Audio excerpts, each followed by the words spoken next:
ආරම්භ වෙන වෙසක් මාසේ අවසානයේට තමයි ලෝම පිළිගත් වෙසක් පුන් පොහොය දවසේ දෙන්නේ. නමුත් අදි වෙසක් පුන් පොහොය දවස වෙසක් මාසයේ ලැබෙන දවසේ අපගේ බුදුරජාණන් වහන්සේගේ උතුම් තෙමඟුල සිහි කරගෙන වන්දනා කරමු. ඒ උතුම් වෙසක් පුන් පොහොය දවසක ලුම්බිනී සල්වනේ මහමායා දේවියගේ මව් කුසින් සිදුහත් මහ බෝසතාණන් වහන්සේ මෙලොවට පහළ වුණා. ඉතින් ඒ උතුම් ජාත භූමිය ලුම්බිනී සල්වනේ අපි වන්දනා කරමු. මා කීවට පසුව කියන්න. මායා සුතෝ සුගත සාකිය සීහනාතෝ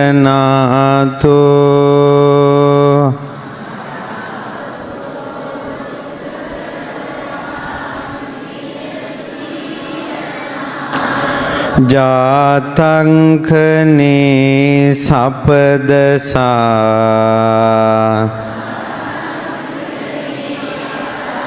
මහිචංක මිත්වා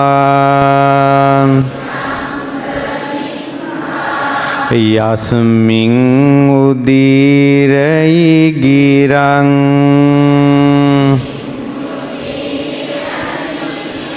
වරලුම්බිනිම්හි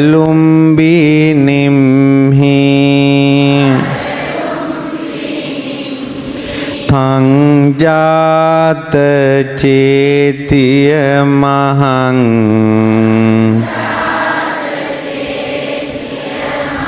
සිරසා නමාමි මායා බිසවුගේ කුසින්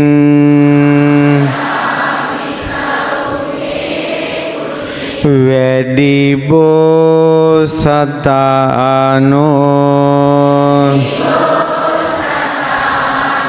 ඒ මොහොතේදී පියවරින් සක්මන් කළෝ එහි විහිදු මිහිරි සිහනන්දින්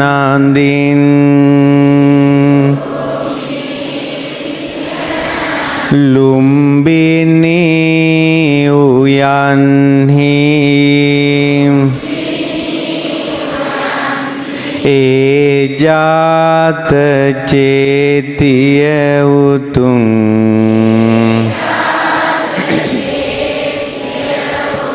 සිරසින් වඳින්මං සාදු සාදු සම්බුද්ධත්වයට පත්වී වදාළ වජිරාසන පිම්බිම වන්දනා කරගනිමු.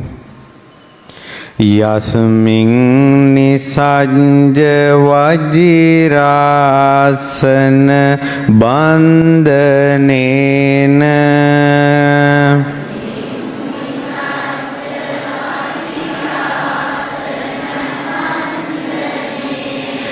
චිත්වා සවාසන කිලේස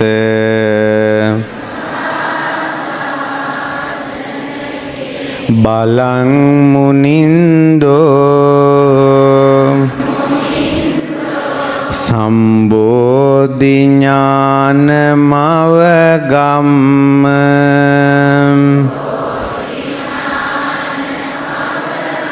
විහාසි සම්මා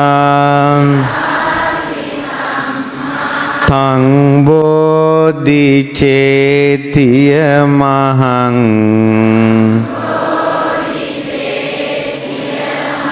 සිරසා නමාමි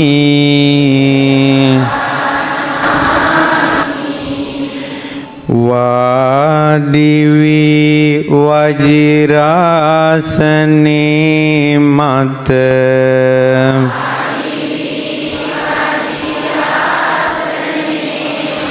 වීරියෙන් දිනු බුදුරජාණෙනි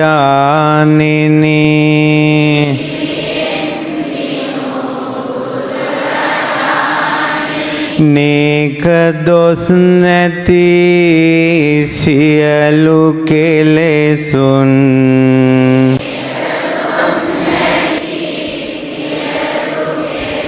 නසා ජයගත් මුනි රජාණෙනි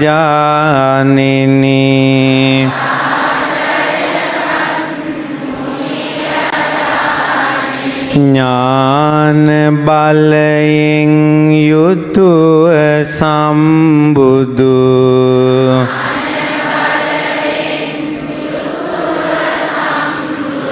බවට පත් වූ සිහ රජාණෙනි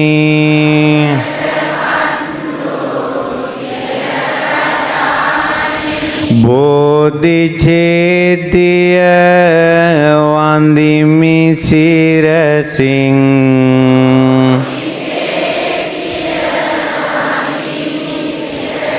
සිතා සම්බුදු ගුණ ස්වාමිනී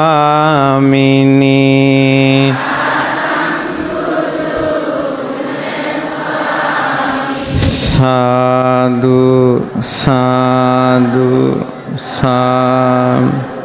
බුදුරජාණන් වහන්සේ වෙසක් පුන් පොහොය දවසක පිරිනිවන් පාවදාළ කුසිනාරාවේ උපවර්තන සල්වන උද්‍යානය අපි පරිනිර්වාණ භූමිය වන්දනා කරමු. කත්වාන ලෝක හිත මන්ත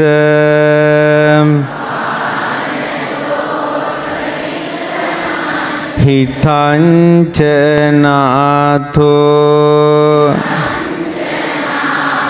ආසිදිකෝව උපවන්තන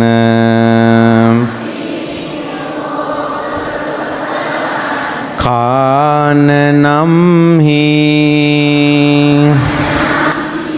යස්මින් නිපජ්ජ භගවා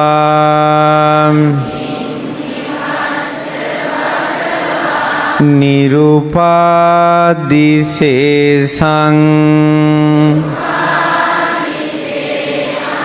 නිබ්බාන චේතිය මහං සිරසා නමාමි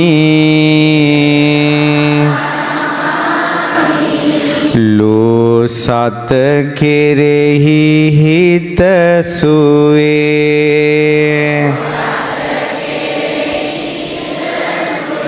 යෙදුවෝ තිලෝනා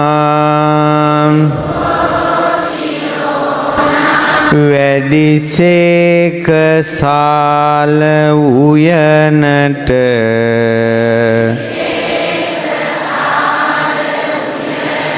අසුවෙනි විහෙයිදී යම් තැනක සැතපී සිට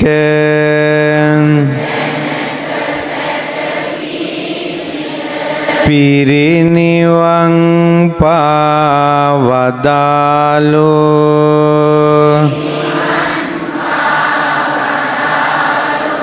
නිබ්බාන චේතිය උතුම්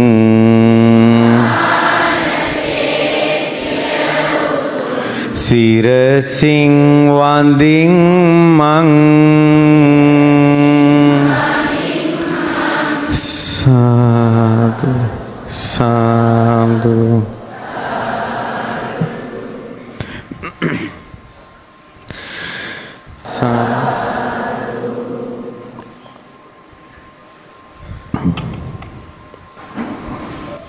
පළමුවෙන් අපගේ කාගේත් කල්යාණ මිත්‍ර මාගේ ගුරු දේවෝත්තම පරම පූජනීය පින්වත් ලොකු ස්වාමීන් වහන්සේව සිහි කරනවා.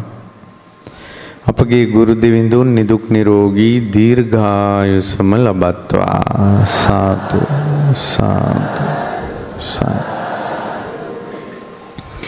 ඒ වගේම බුත්තල මහමෙවුනා භාවනා සොපුවේ ගරු සංඝෝපස්ථායක ස්වාමීන් වහන්සේ වන ජායිල සෝභිතානන්ද ස්වාමීන් වහන්සේ, ඒ වගේම විශේෂයෙන් වැඩම අවදාළ කුරුණෑගල සද්ධාවංශ ස්වාමීන් වහන්සේ ප්‍රධාන ගරුතර පූජනීය මහා සංඝරත්නයන් අවසරයි. පින්වත් සිල්මෑණියනි, සද්ධාවන්ත පින්වතුනි, අද වෙසක් මාසයේ ආරම්භ වන පුන් පොහොය දවස, අදිවෙසක් පුන් පොහොය කියලායි කියන්නේ. මේ උදෑසන අලුත් ධර්මශාලාවේ සිද්ධ වන මේ උතුම් ධර්මානුශාසනාවට, ඒ ධර්මානුශාසනාව පටිගත කරලා ශ්‍රද්ධා රූපවාහිනී ලක්විරු ගුවන් විදුලියේ අහන්න සලස්වනවා. Mahanuwara fire force creation private limited ආයතනයේ පින්වතුන්, දිත්වා සුලිකුණාටුවෙන් දිව්‍ය අහිමි වූ ජනක සුජිත් සහෝදරයාට පින් අනුමෝදන් කරන්න තමයි මේ පින්කම සිද්ධ කරන්නේ. ඉතින් මේ අදිවෙසක් පුන් පොහොය දවසේ ලබා දෙනේ ධර්ම දානමේ පින ඒ දිත්වා සුලිකුණාටුවෙන් මිය ගිය ඒ ජනක සුජිත් මහත්මයාටත්, ඒ වගේම දිත්වා සුලිකුණාටුවෙන් මිය ගිය සියලු දෙනාටත් පින් අනුමෝදන් කිරීම අවසානයේ සිද්ධ කරනවා. පින්වතුනි, අද බුත්තල මහමෙවුනා භාවනා සොපුවේ මහා පින්කමක් පැවැත්වෙන දවසක්. අදිවෙසක් පුන් පොහොය දවසේ මේ සියලු වැඩ කටයුතු අවසන් වන මේ මනරන් දම්සභා මණ්ඩපය අතපැන්වක් කොට බුද්ධ ශාසනයට පූජා කිරීම අද දවසේ සිද්ධ වෙනවා. ඒක මහා ඓතිහාසික මහා පින්කමක්.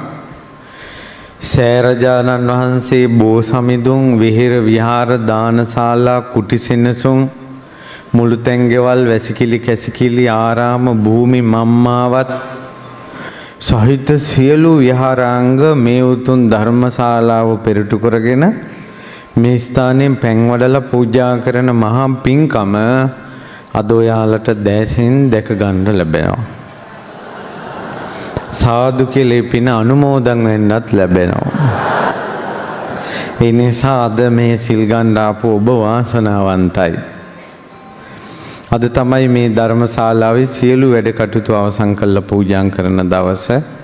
ඉතින් ඒ නිසා මේ පින්වන්ත දවසක සහභාගී වීම ගැන ඔබ ගොඩක් සතුටු වෙන්න. පින්වතුනි, අද 2026 අවුරුද්දේ වෙසක් මාසයේ දෙන පොය දවස. පින්වතුනි, මේ වෙසක් මාසයේ යෙදෙන මේ 2026 වෙසක් මාසයේ යෙදෙන පුන් පොයෙන් බුදුරජාණන් වහන්සේ පිරිනිවන් පාලා අවුරුදු 2570ක් වෙනවා. එතකොට 2570 කියන්නේ පිරිනිවන් පාලා. පිරිනිවන් පාන්න බුදුරජාණන් වහන්සේ අවුරුදු 80ක් වැඩ හිටියා. එතකොට බුදුරජාණන් වහන්සේ පිරිනිවන් මේ මේ ලුම්බිනි සල්වනේ ඉපදිලා මේ වෙසක් පොයට අවුරුදු 2650 වෙනි ජයන්තිය, අවුරුදු 2650යි සිදුහක් කුමරු ලුම්බිනි සල්වනේ ඉපදෙලා. එතකොට ඒ ජයන්ති එහෙම යෙදෙනකොට ජයසිරි මහ බෝධීන් වහන්සේට දැන් වයස අවුරුදු 2650යි. ආනන්ද මුනිදුන් පහළ වෙලා අවුරුදු 2650යි. යසෝදරාවන් ඉපදිලා අවුරුදු 2650යි. චන්න ඇමති ඉපදිලා අවුරුදු 2650යි. කාන්තකවසු ඉපදිලා අවුරුදු 2650යි. කාළුදායි අමාත්‍යා පහළ වෙලා අවුරුදු 2650යි. අපිට මේ වගේ දැනට ඇස් වලින් අවුරුදු 2650ක් ගත වුණ විජයශ්‍රී ජයශ්‍රී මහා බෝධීන් වහන්සේ දැක බලා ගන්න ලැබෙනවා අනුරාධපුර උඩමළුවේ. ඔන්න චූටි දරුවනේ දුවේ පුතේ මතක තියාගන්න අනුරාධපුර උඩමළුවේ වැඩ සිටින බෝ සමිඳුට වයස අවුරුදු 2650යි.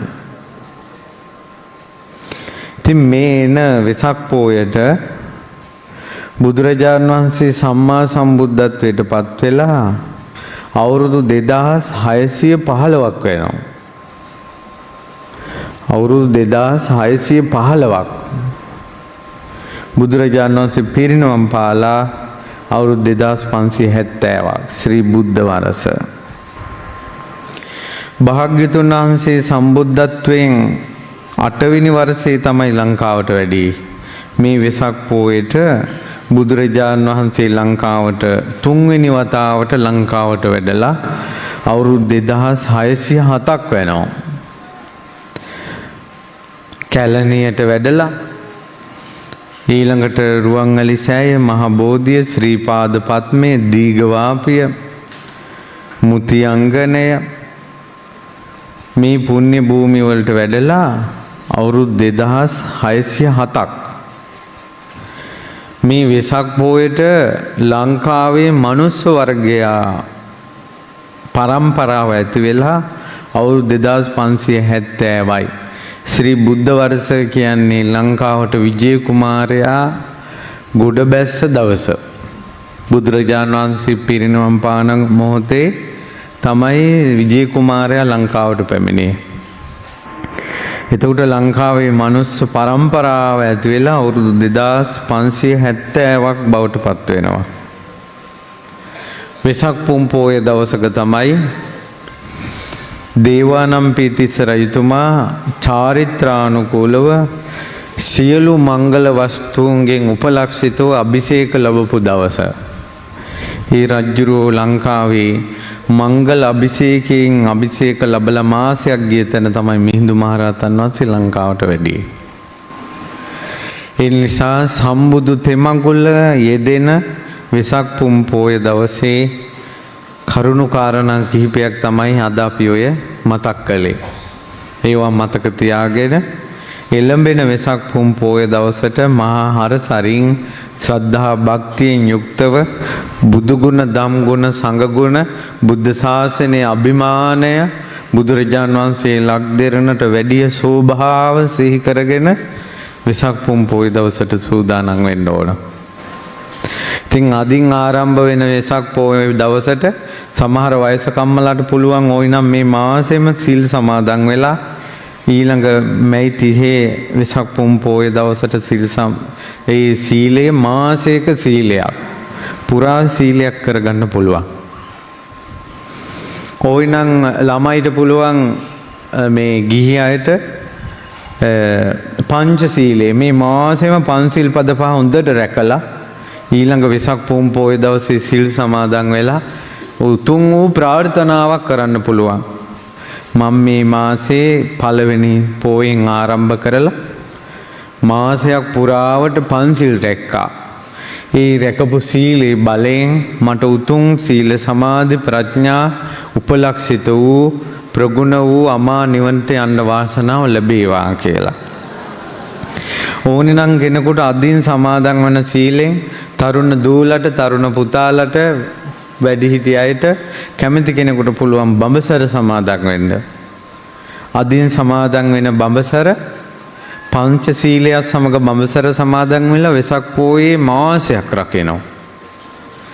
රැකලා ඊළඟ පුන් පෝයට සමාදන් වෙලා සීලය එදා රැය පුරා සීල් සමාදන් වෙලා ඕන්නම් ළඟ තියන දැන් මෙහෙනම් කතරගම කිරිවෙහෙර වැඳලා බුදුරජාණන් සිරිපා තැබූ තැනක අම්පාරය අය නම් දීඝවාපිය වැඳලා නුවරයි නම් දළදා වහන්සේ වැඳලා ඊළඟ මයංගනේ අය මයංගනේ ඌව පළාතේ මුතියංගනය පුළුවන් අය අනුරාධපුරේ වන්දනා කරලා මම පුරා මාසයක් රැකපු උතුම් සීලේ අනුහසින් මගේ මේ කාම ගින්න කෙලෙස් ගින්න සංසිඳවාගෙන නිවන කරා මට යන්න ලැබේවා කියලා උතුම් ප්‍රාර්ථනාවක් ප්‍රතිපත්තියෙන් පුදන්න පුළුවන්.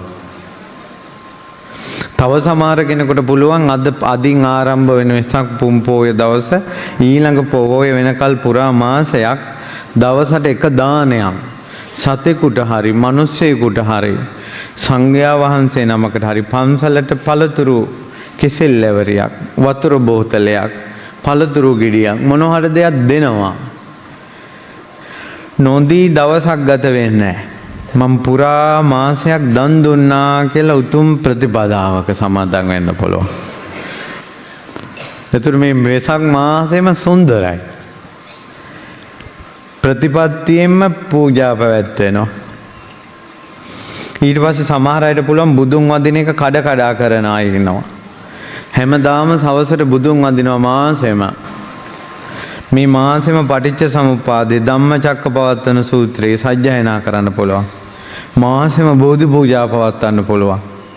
මාසෙම සෑමලු බෝමලු අතු ගන්න පුළුවන්. තමන්ට පුළුවන් දෙයක් කරන්න. වෙසක් මාසෙම සමහර වෙසක් මාසෙම දවසට බණ පොතක් බලනවා. මාසෙම බණ පොත් බලනවා. වෙසක් මාසෙම බණ අහනවා බුදු ගුණ. දහම් ගුණ සංඝ ගුණ අහනවා. ඒ වගේ උතුම් දෙයක් සමාදන් වෙන්න. අද සමාදන් වන සීලේ මේ මාසෙම gedara රණ්ඩු නොවි ඉන්න. මාසෙම ඉවසනවා. කට්ට කාගෙන ඉවසනවා. මම මේ මාසේ තමයි ඉවසන්නේ. ඊළඟ වෙසක් පොය ඉවර වෙච්ච ගමන් මේ ටික ඔක්කොම අල්ලා ගන්නම්කෝ කියලා ඉවසනවා. එහෙමත් කමන්නේ මොකද ඒකේ සංසිඳෙනවා. ආවේ ගිහි කියන එක පවතින දෙයක් නෙවෙයි. තරහක් આવොත් ඊළඟ වෙසක් ඉවර වෙලාම බයිනවා කියලා අමතක වුණොත් පොතක ලියා ගන්න. මේ මාසෙම තරහ ගන්න නැතුව ඉන්න මාසයක්. පුළුවන් නම් දවසට විනාඩි 5ක් මෛත්‍රී භාවනාව. විනාඩි 5ක් අසුබ භාවනාව. මොකක් හරි විනාඩි 5ක් 10ක් ලොකු වෙලාවක් නෙවෙයි. මේ මාසෙම ගුණයක් පුරුදු කරනවා. ඒ වගේ ප්‍රතිපත්තියෙන් පුදන වෙසක් මාසයක් කරගන්නවා. කුයි තරනම් පින්බර වේද? ධර්මයෙන් පුරුදු කරන්න කැමති දූලා ඉන්නවා, පුතාලා ඉන්නවා. ධර්මයෙන් පුරුදු කරන්න කැමති පින්වන්තයෝ ඉන්නවා. ඒ අයට නිමිත්තක් මම දුන්නේ ඔය වෙසක් මාසෙ මුල් කරගෙන. අදත් වෙසක් පුන් පොය දවසක්. 30 වෙනිදා යෙදෙන්නේ වෙසක් පුන් පොය දවසක්. ඉතින් මේ පොයවල් දෙක අතර මොනවා හරි දෙයක් කලින් නොකළ දෙයක් පුරුදු කරන්න හොඳ දෙයක්. පුංචි දෙයක් හරි. අම්මට වඳින්න තාත්තට වඳින එක දක්වා මාසෙම දෙමව්පියන්ට වන්දනා කරනවා. බෝධි පූජා තියෙනවා, මල් පූජා කරනවා, පැන් වඩනවා බෝධියට. ඒ වගේ උතුම් දෙයක් පුරුදු කරගන්න. තරහා ගන්න නැතුව ඉන්න මාසයක්. හැබැයි ඉතින් එහෙම හිටියොත් න වාසනාවන්තයි. පින්වන්තයි ඒ ජීවිතේ. ඉතින් පින්වතුනි අද වෙසක් පුන් පොය දවසේ අදිවෙසක් පුන් පොය දවසේ මේ මනරම් බෝධි මණ්ඩපය මේ ධම්සභා මණ්ඩපය ගෞතම බුද්ධ ශාසනයට ඔබ අපි කවුරුත් එකතු වෙලා පූජා කරන දවස. අපගේ මහා බෝධිසත්වයන් වහන්සේ දස පාරමිතා පුරමින් දස උපපාරමිතා පුරමින් දස පරමන්ත පාරමිතා පුරමින් මේ වෙසක් පුන් පොය වෙසක් මාසේ සොඳුරු නැකතින් මනුලොවට බිහි වුණා. මහාමායා දෙවියගේ මව් කුසින් පහළ වෙන මොහොතේ මහත් වූ අසිරිය සිදු වුණා. වෙසක් පුන් පොය දවසේම මහ බෝධිසත්වයන් වහන්සේ සෞඛ්‍යලසුන්න සම්මා සම්බුද්ධත්වයට පත් වුණා. වෙසක් පුන් පොය දවසේම බුදු කිස නිමකොට පරිනිර්වාණයටපත් වුණා සම්බුදු තෙමඟුල.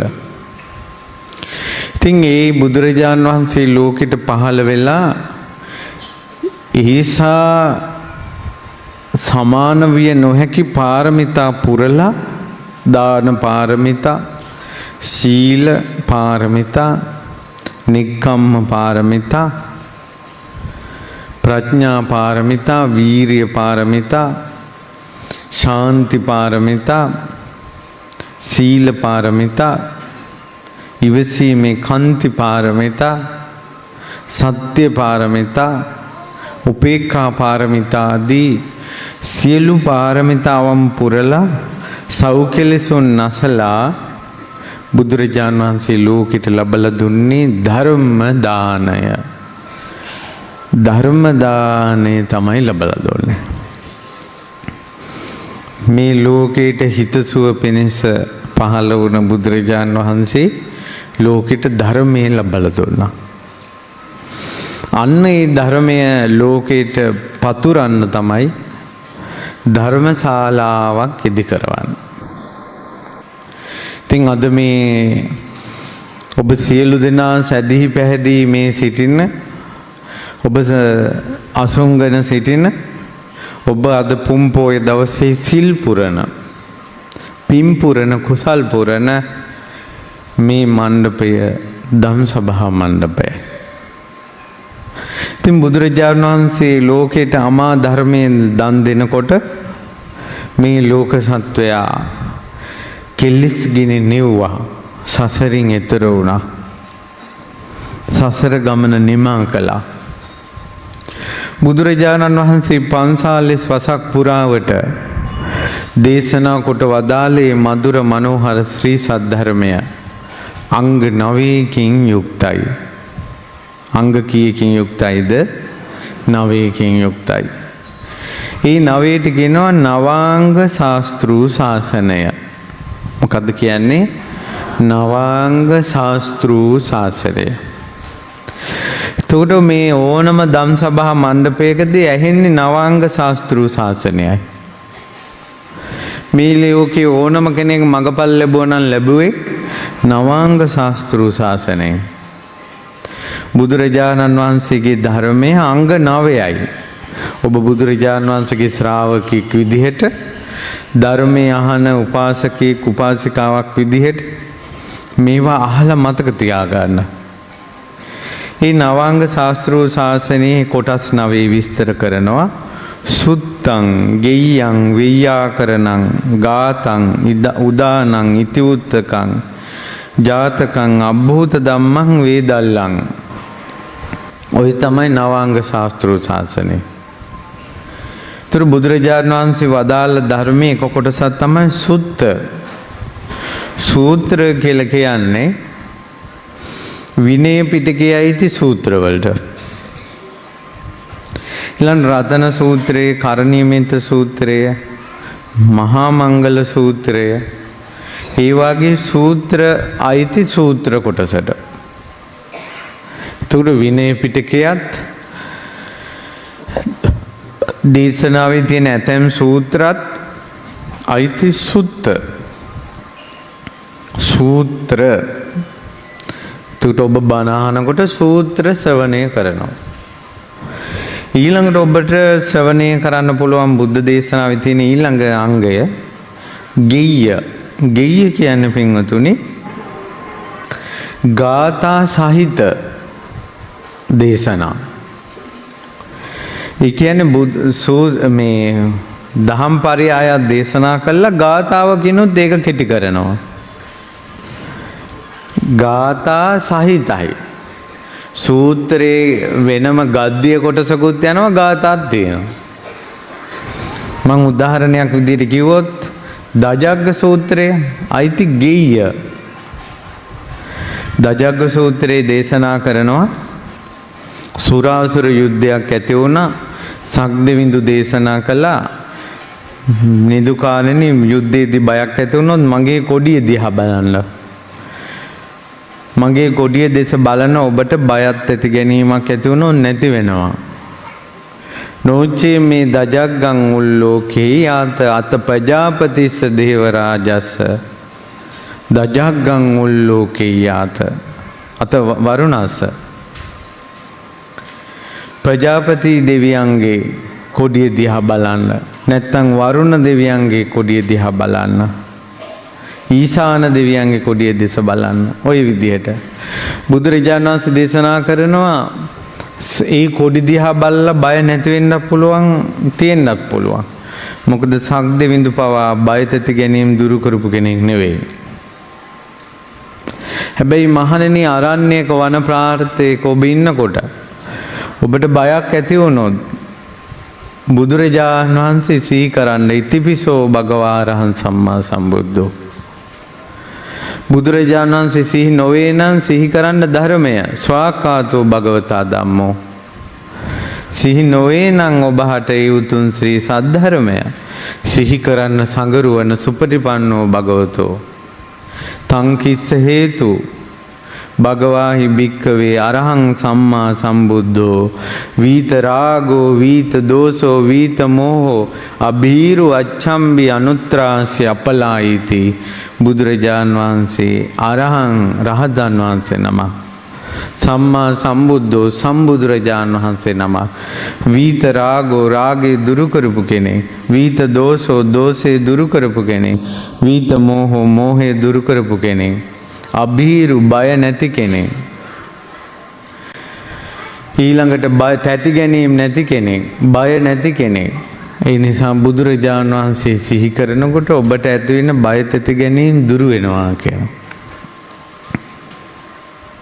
ඒ දේශනාව කළා අවසන් ගාථා කියනවා අරඤ්ඤේ රුක්ඛ මූලේවා ශුඤ්ඤාගාරේව භික්ඛවෝ අනුස්සරේත සම්බුද්ධං බයං තුම්හාංක නොසිය නෝචේ බුද්ධං සරේයාත ලෝක ජෙට්ටං නරා සබං අත ධම්මං සරේයාත නීයානිකං සුදේශිතා නෝචේ ධම්මං සරේයාත නීයානිකං සුදේශිතා අත සංඝං සරේයාත පුඤ්ඤංකෙත්තං අනුත්තරා ඒවං බුද්ධං සරන්තානං ධම්මං සංඝං ච භික්ඛවෝ භයං වා චම්බිතත්තං වා ලෝමහංසෝ නහිස්සති තී සම්පූර්ණ සූත්‍රයේ කොටස ගාථාවෙනුත් විස්තර කළා.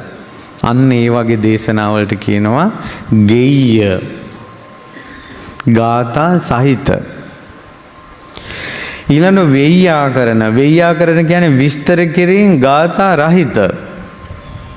ධම්මචක්කපවත්තන සූත්‍ර දේශනාවේ අවසානයේ තියෙන්නේ ඉමස්මින්ච පන වෙය්‍යාකරණස්මින් බඤ්ඤමානේ ආයස්මතෝ කොණ්ඩඤ්ඤස්ස විරජං වීතමලං ධම්මචක්කුං උදපාදි යංකින්චි සමුදේ ධම්මං සබ්බන්තං නිරෝධ ධම්මං වෙය්‍යාකරණ කියන්නේ සූත්‍රයක් තියෙනවා ඇතුලේ ගාථා නැහැ.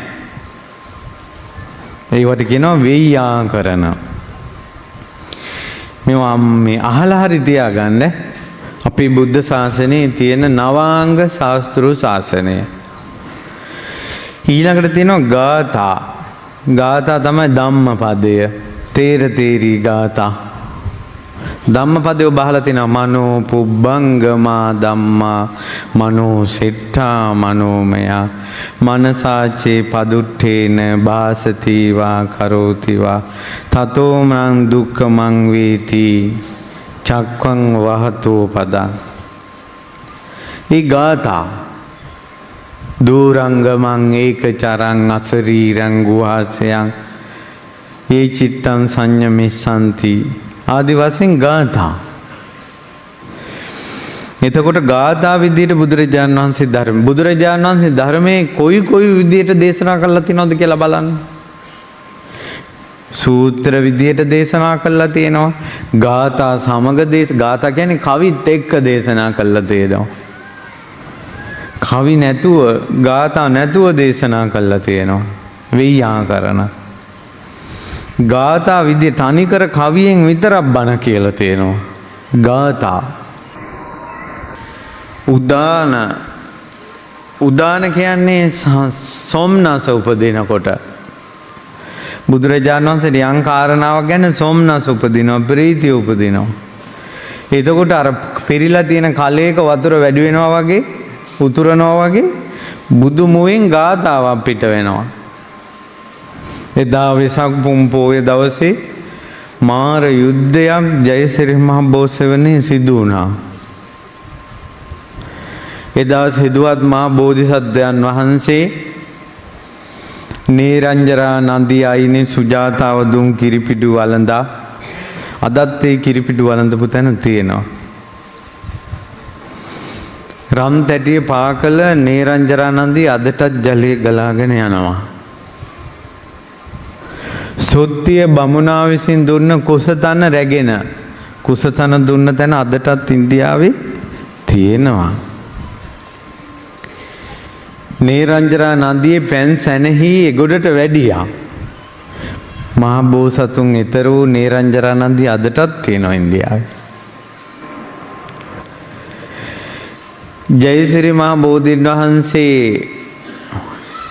වලාකුලක් වගේ වැඩුණ පිප්පලී වෘක්ෂය ඇසතු වෘක්ෂය දැකලා ඒ වෘක්ෂේ පැදකුණු කරලා නැගෙනහිරට තමයි හොඳට කුසතනට මේ 8 මීට අතුරන් ඉඩ තිබ්බේ ගානට. නැගෙනහිර දිශාවේ අසුන් ගත්තා. මහ පොළොව සෙලෝණා. සුලවන්න බැරි අදිෂ්ඨානයෙන් මහ බෝසතුන් අසුන් ගත්තා. මාගේ ලේ මස් වියලී ගියත් ඇටනහර ඉතුරු වුණත් පුරුෂ වීරියෙන් පුරුෂ පරාක්‍රමයෙන් පැමිණිය යුතු ඒ කෙලෙස් ප්‍රහාණය නිර්වාණයෙන් පසක් නොකොට මා නැගිටින්නේ නෑ කියලා අසුන් ගත්ත ආසනීට තමයි කියන්නේ මොකද්ද? වජිරාසනය. එතකොට දෙවියන් බඹුන් සිද්ධාර්ථ මහ බෝධිසත්වයන්ගේ සම්බුදු බව දකිමු කියලා බොමැඬ පිරිවරා ගත්තා. මේ සම්බුද්ධත්වයට අකමැති නිර්වාණයට අකමැති බලවේගයේ මේ දුටුවා. දස බිම්බරක් සේනාව පිරිවරාගෙන මහා බෝධිසත්වයන්ගේ සම්බුද්ධත්වයට බාධා කරන්න පැමිණුණා. එක පිරිසකට පුළුවන් කාමාන්තේ පටමාසෙන කාමරාගේ අවුස්සන්න පුළුවන්. දැන් ආයුධයකින් ගැහුවට පස්සේ අපිට වේදනාවක් දැනෙනවනේ සතුරෙක්. ඒකට එක මාර සේනාවකට පුළුවන් එයාගේ බැල්ම දාපු ගමන් මේ සේනාවේ කාමයේ ඇවිස්සෙනවා. එතකොට අපි දසමාර සේනාව පරාජය කළාද අපි ඉන්නේ දසමාර සේනාවකින් පාර කකාද? පාර කකා. කාමයේ ඇවිස්සෙනවා කියන්නේ රාගය ඇවිස්සෙනවා කියන්නේ පළවෙනි සේනාවෙන් බැට කෑවා. මහා බෝසතුන්ගේ හිතේ රාගය අවසන් ඕන කියලා පළවෙනි සේනාව වට වුණා. කාමාතේ පඨමං සේනාව. ဒုတိ යා අරති උච්චති. භාවනා කරන්න බෑ කියලා හිතෙනවා. සීල් රැක්ක ඇති කියලා හිතෙනවා. දැන් ආය ඇති කියලා හිතෙනවා. කම්මැලි කියලා හිතෙනවා. කුසලයට අකමැති බව උපද්දවනවා දෙවෙනි සේනාව. ဒုတိ යා ආරති උච්චති. තතියා කුප්පිපාසාතේ. බඩගින්නක් පිපාසයක් ඇති කරවන්න පුළුවන් තුන්වෙනි සේනාවට. චතුත්ථි තණ්හාප උච්චති. හතරවෙනි සේනාවට පුළුවන් තෘෂ්ණාව උපද්දවන්න. රූප බලන ආසාව, සද්ධාන ආසාව, ගන්ධ සුවඳ විඳින ආසාව, රස විඳින ආසාව, පහස ලබන ආසාව, පරණ දේවල් මතක් කර කර ආස්වාදේ විඳින ආසාව. ඒක උපද්දවන්න පුළුවන් හතරවෙනි සේනාවට. පංචමී තීන මිද්ධන්තේ. පස්වෙනි සේනාවට පුළුවන් නිදිමත ඇති කරවන්න. නිදි කිරා වැටෙනවා. මේන් භාවනා කරපු කෙනා නිදි කිරා වැටෙනවා. මේන් බණහන් ආපු එක්කිනා පොයේ දවසේ වෙසක් පොයේ දවසේ නිදි. නින්ද ඇති කරවන්න පුළුවන් පස්වෙනි සේනාවට. චට්ටි බීරූපවිච්ඡති බය හිතෙනවා. ඒ 6 වෙනි සේනාවට පුළුවන් බය උපද්දවන්න. බය එකපාරම බය හිතෙනවා. ඒ බය උපද්දවනවා කියන එක 6 වෙනි සේනාවට කරන්න පුළුවන්. සත්තමී විචිකිච්ඡාතේ 7 වෙනි සේනාවට පුළුවන් සැක උපද්දවන්න. මේක හරිද දන්නේ මේක වැරදිද දන්නේ ඕක ඔහොම කළා හරිද දන්නේ බුදුරජාණන් වහන්සේ ඔහොම කිව්වට කිය සැක උපද්දවන්නේ. සැකේ උපද්දවන්න පුළුවන් 7 වෙනි සේනාවට. මක්කෝ තම්බෝතේ අට්ටමි ගුණ මකු බව. අනුන්ගේ ගුණ අමතක කරලා එයාගේ වැරදක් මතක් කරගන්න පුළුවන්. අනුන්ගේ වැරදි ගුණ යට යවා වැරදි මතක් වෙන එක මාර සේනාවට කරන්න පුළුවන් එකක්. ගුණ මකුකම. හොඳ ඕන තරම් තියෙනවා වැරද්දම ගන්නවා. තම්බෝ දැඩි බෑ කිව්වොත් බෑ. මට බෑ. මම මේක කරන්නේ නැහැ. හරි දැඩි මෝල් ගස් කිල්ල වගේ. මහර සේනාව. ඒක කරන්න පුළුවන් නවය. මක්කෝ තම්බෝතේ 8 වෙනි සේනාව. ලාභෝ සිලෝකෝ සක්ඛාරෝ මිච්ඡා ලද්දෝච යෝ යසෝ. 9 වෙනි සේනාව තමයි ලාභ සත්කාර කීර්ති ප්‍රශංසා මිත්‍යාවෙන් ලද යසස. තමන් තැනක් ගොඩනගාගෙන ඉන්නවා. ඒකේ පිටිපස්සේ තියෙන්නේ චාටුව බොරුව. කපටිකමෙන් තමයි මේක ඔක්කොම කරගෙන තියෙන්නේ. සේනා මාර සේනාවට කරන්න පුළුවන් ඒක. යෝ සත්තානං සාමුක්ඛංසේ තමන් උසස් කළ අනිත් අය පහත් කරනවා. ඒ තමයි 10 වෙනි සේනාව. ඔය තමයි දසමාර සේනාවට කරන්න පුළුවන් වැඩ කොටස් 10. ඉතින් ඒ ඩියුටිය කරවන යම් පිරිසක් ලෝකේ ඉන්නවා බලවේගයක්. දැන් කාමාතේ පඨමා සේනා කියලා කියන්නේ මේ ලෝකේ යම්කිසි බලවේගයකට තවත් කෙනෙක්ගේ රාගය අවසන්න පුළුවන් නම් කාමය අවසන්න පුළුවන් නම් එයා තමයි මේ සේනාවට අයිති කට්ටිය.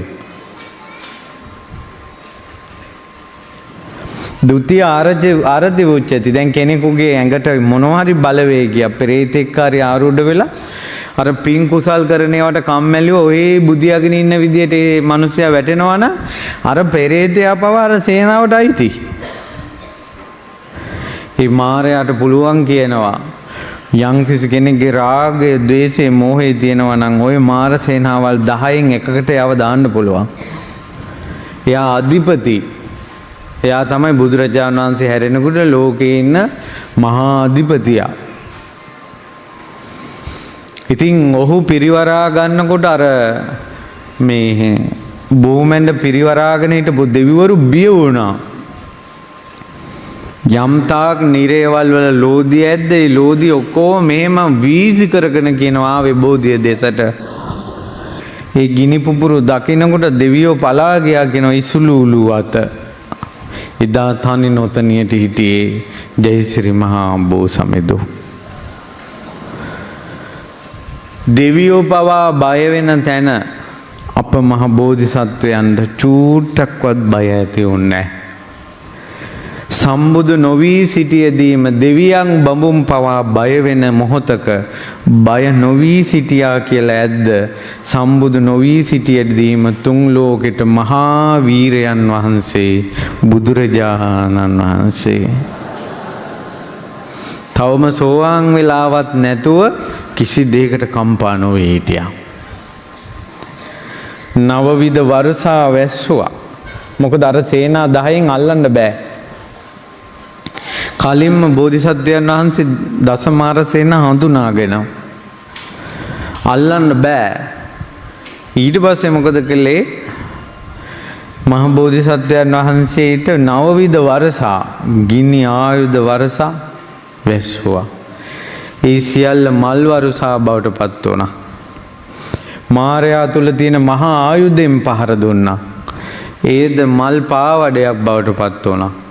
අවසානයේ කිව්වා සිද්ධාර්ථ ඔතනින් නැගිටලා බලයන් කියලා. ඔතන අයිති මට මේ ඉන්නේ සාක්කියට සේනාව කියලා. දසමර සේනාවම උද්ඝෝෂණය කළා සිද්ධාර්ථ ඔතනින් අයින් වෙනින් ඕක අයිති මරුටයි කියලා. සිදුවත් මා බෝධිසත්වයන් වහන්සේ හේ දරති මාතා පොළොව මහි කාන්තාවට කතා කළා. දස පාරමිතා පුරා මා ලෝතර සම්බුද්ධත්වයට මේ භූමියට අයිතියක් ඇතුවයි මෙතන ඇවිල්ලා ඉඳගත්තේ. තී නැද්ද මට සාක්ෂි දෙන්නේ කියනකොට දරති මාතාව පොළොවෙන් මතුවෙලා ඈගේ කේශ කලාපේ මෙහෙම සෙලෙව්වා කියනවා. අදටත් වජිරාසනේ ළඟ කිරිගරුඬෙන් තියෙනවා පොළොව මහි කාන්තාව කොණ්ඩේ සොලවන නිර්මාණයක් තියෙනවා අදට. ඒ කොණ්ඩේ මෙහෙම සෙලවෙනකොට මහ පොළොව මෙහෙම දිය රැල්ලක් මුහුදේ දිය රැල්ලක් වගේ පොළොව සෙලවෙන්න ගත්තා. ගිරි මේඝලා ඇතු පිටින් බිම වැටුණා මාරයා. අදටත් දඹදිව වජිරාසනේ රියන් 30කින් එහා මාරයා වැටුණ භූමිය තියෙනවා අදට.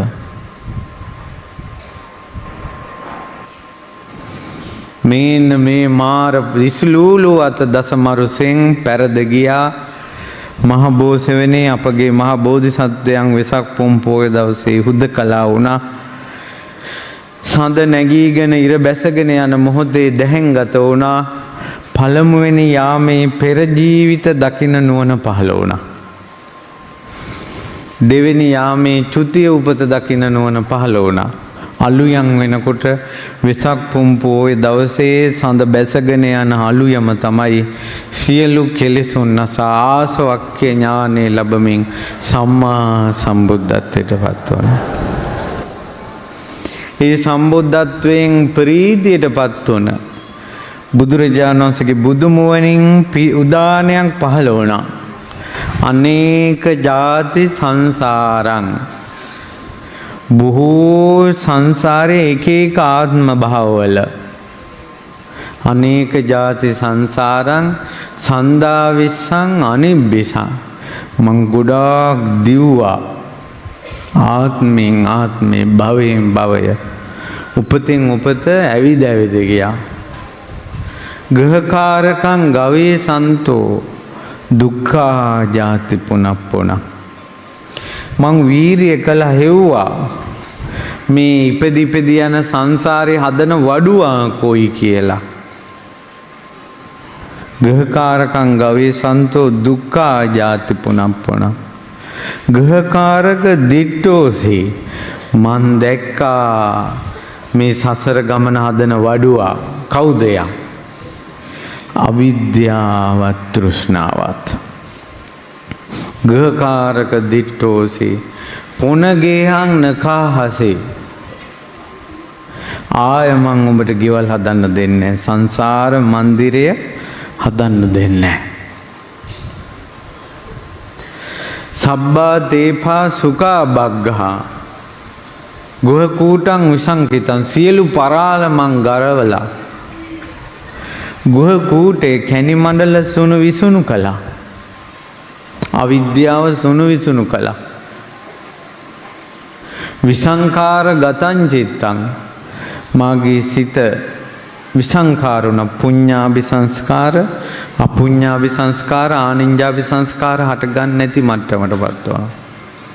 තණ්හානං කය මජ්ජගා තෘෂ්ණාව ශය කරලාම දැම්මා කියලා බෝධි මූලයේ බුදුරජාණන් වහන්සේගේ බුදු මුව මඩලට මම මේ දේ කළා කියලා ගාථා පිට උනන්න උදානයක්.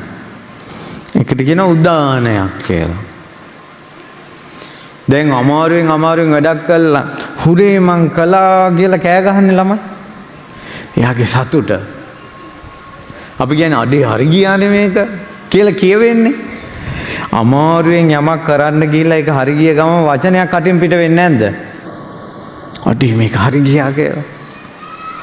ඒ වගේ බුදුරජාණන් වහන්සේගේ බුදු මුවෙන් තියෙන්නේ අඩේ පඩේ ගොරකපඩේ නෙවෙයි.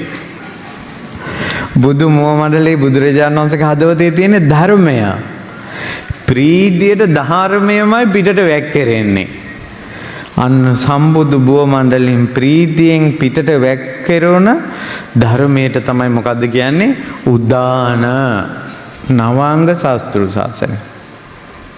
සුත්ත ගෙය්‍ය ව්‍යාකරණ ගාථා උදාන ඉතිවුත්තක. ඉතිවුත්තක කියලා කියන්නේ පින්වතුනි, ඒකේ සූත්‍රය පටන් ගන්න මෙහෙම. වුත්තං හේතං භගවතා වුත්ත මරහතාති මේ සුතං. භාග්‍යතුන් වහන්සේ විසුණුයි මේ වදාලේ, අපි දරාගෙන ඉන්නේ මේ ආකාරයෙන් කියලා සූත්‍ර දේශනා 110ක් හෝ 112ක් තියෙනවා ඉතිවුත්තක.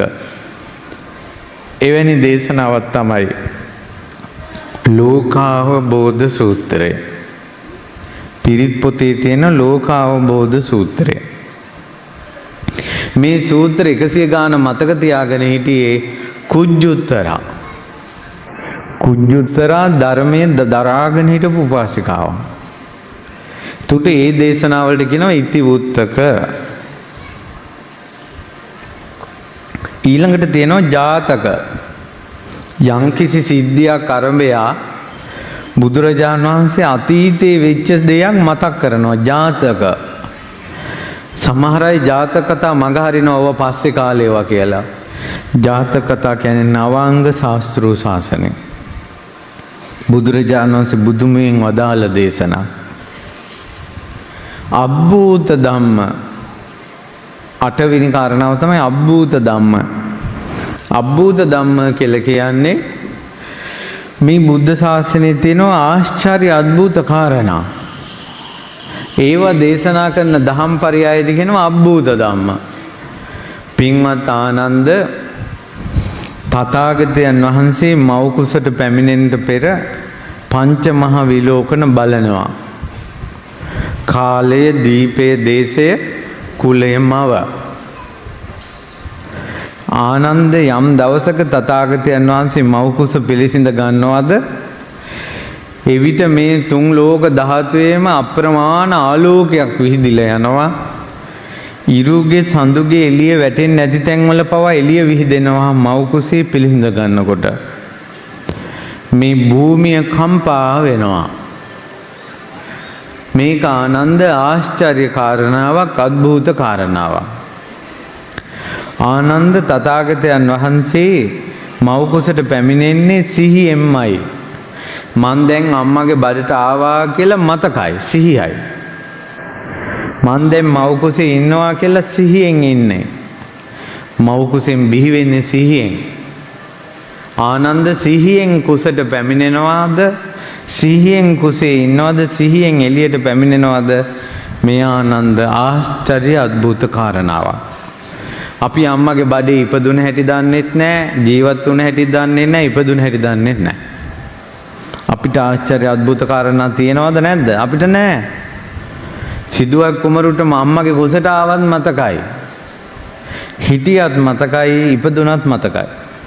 සිහිය.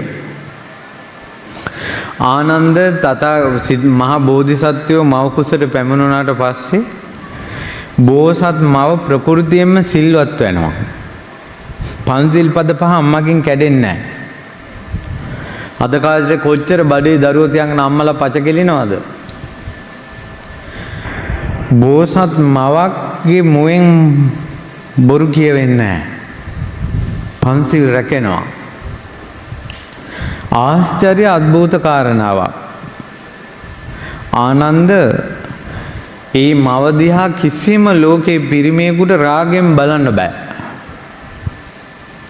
හුදෙක් සුද්ධෝදන රජතුමා පවා මහාමායා දේවිය දෙස බලන්නේ අම්මා කෙනෙක් දිහා බලනවා වගේ.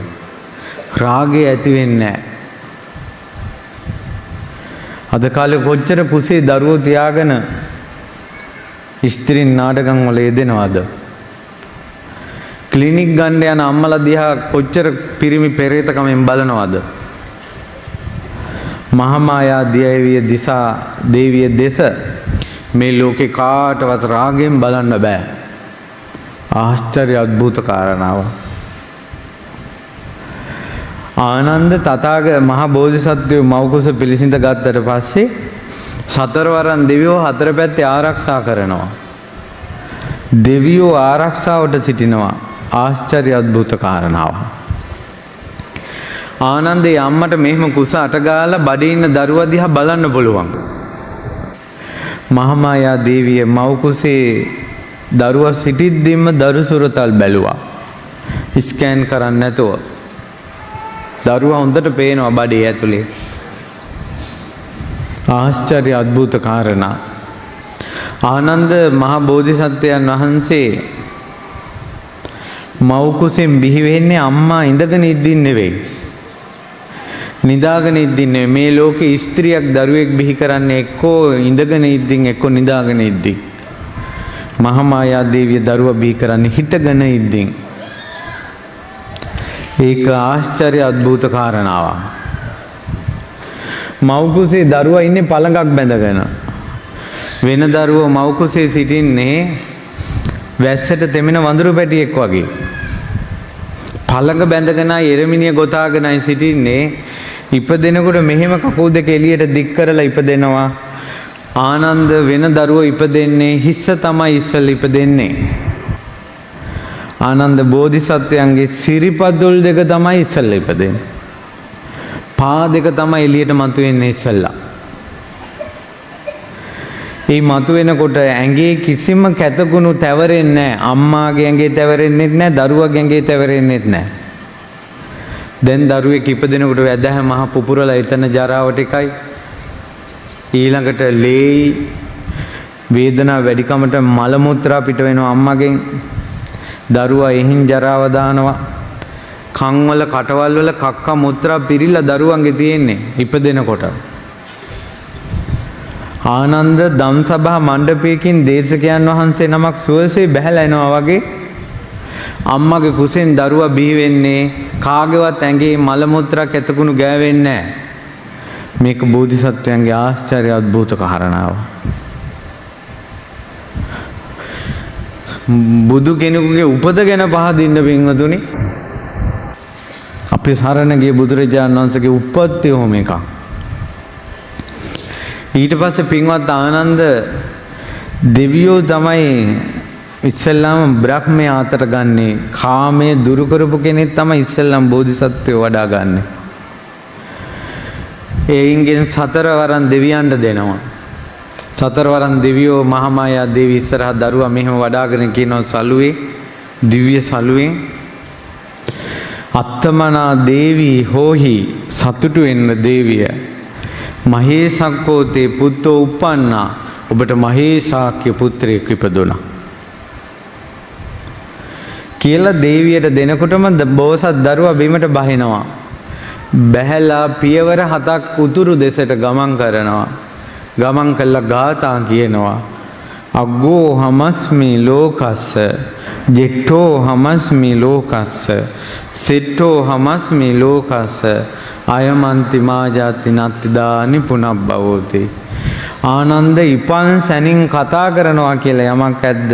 ඒ ආශ්චර්ය අద్භූත කාරණාව. ඉපදුන ගමන් ඇවිදෙන එක කතා කරන එක ආශ්චර්ය අద్භූත කාරණාවක්. ඒක බුද්ධ දේශනාවේ තියෙන ආශ්චර්ය අద్භූත කාරණා. එතකොට ළමයි ආය අහන්න යුතු නෑ සිදුවක් කුමරු ඉපදුන ගමන් ඇවිද්දාද? සිදුවක් කුමරු ඉපදුන ගමන් කතා කළාද? ඒව ඇසිය යුතු කරුණු නෙවෙයි. ඒක ආශ්චර්ය අద్භූත කාරණාවක්. ඒක වෙන අයත් දෙක හැමෝටම තියෙනවා නම් ඒක ආශ්චර්යයිද? හැමෝටම තියෙනවා නම් ඒක අද්භූතයිද? නෑ. හැමෝටම නැති බෝසතුන්ට පමණක් නිසා තමයි ආශ්චර්ය අද්භූත කියන්නේ. ඒක ඔබගෙන් දරුවෙක් ඇහුවොත් දරුවා සිදුවක් කුමරු ඉපදුන ගමන් ඇවිද්දාද? නෙළුම් මල් පිපුණාද? ඉපදුන ගමන් කතා කළාද කියලා ඇහුවොත් ඒකට එක උත්තරයක් දෙන්න තියෙන්නේ. පුතේ ඒකට තමයි ආශ්චර්ය අද්භූත කාරණාවක් කියලා කියන්නේ. ඕක පුතේ නවාංග ශාස්ත්‍රීය ශාසනයේ තියෙන ධර්ම දේශනාවක්. ආශ්චර්ය අද්භූත කාරණා.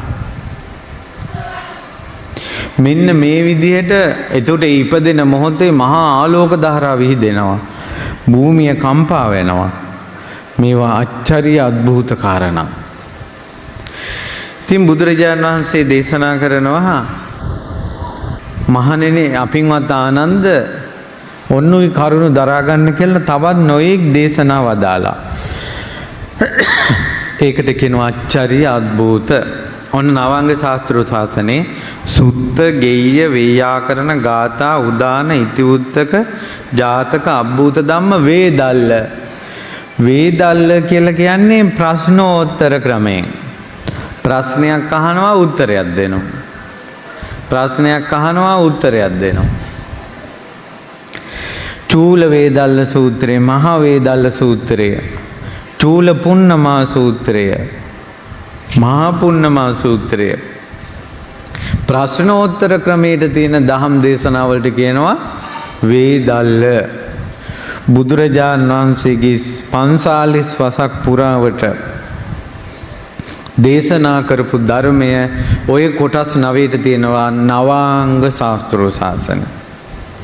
තින් සියල්ල දන්නා වූ සියල්ල දක්නා වූ ලෝතුර බුදුරජාණන් වහන්සේ වදාළා මහණෙනි, කවුරු හරි කෙනෙක් මේ නවාංග ශාස්ත්‍ර ශාසනය අහනවා නම් ඔන්න ඔය නව ආකාරයෙන් තියෙන ධර්මය අහනවා. මේ බණ කොහෙද අහන්නේ? ධම්සභා මණ්ඩපේ අහනවා. සෝතානු දතානම් භික්කවේ ධම්මානං වචසාය පරිචිතා.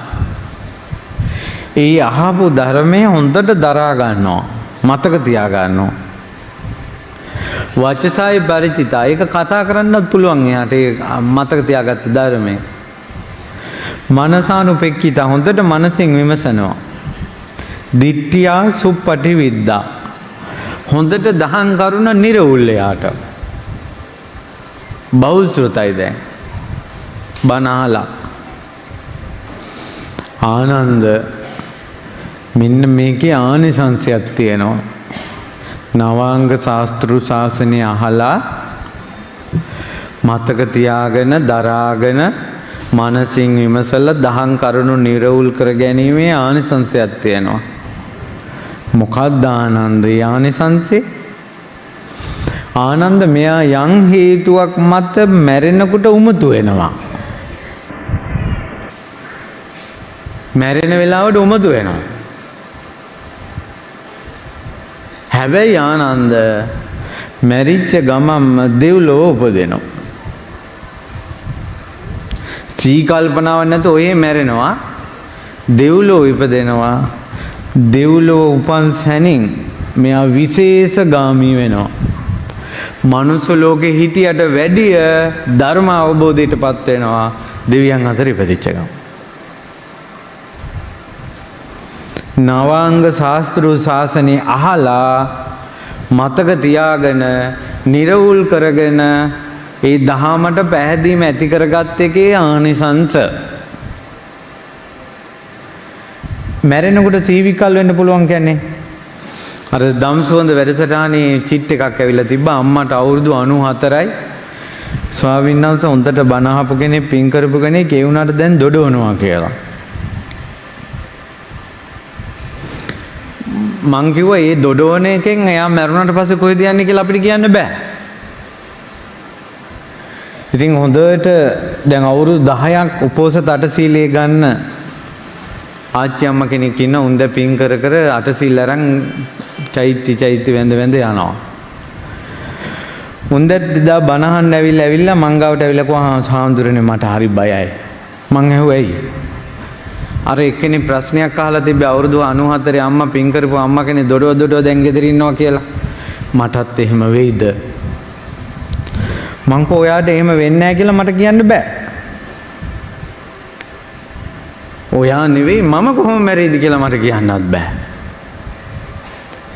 හැබැයි අම්මා බුදුරජාණන් වහන්සේ සහතික කළා තියෙනවා. නවාංග ශාස්ත්‍ර ශාසනේ පහන් සිතින් ඉගෙනගෙන හොඳට අහලා හොඳට මතක තියාගෙන දහම් කරුණු නිරවුල් කරගෙන ධර්ම ප්‍රීතියෙන් ඉන්න කෙනා විසිහි විකල් වෙලා මැරුණත් දෙවියන් අතර ඉපදෙනවා. දෙවියන් අතර ඉපදුන ගමන් මනුස්ස ලෝකෙට වැඩිය වේගෙන් ධර්මය පුරුදු කරනවා. විශේෂ ගාමී වෙනවා. මැරෙන වෙලාව ගැන හිතන්න එපා අම්මා. දැන් හොඳට ඉන්න.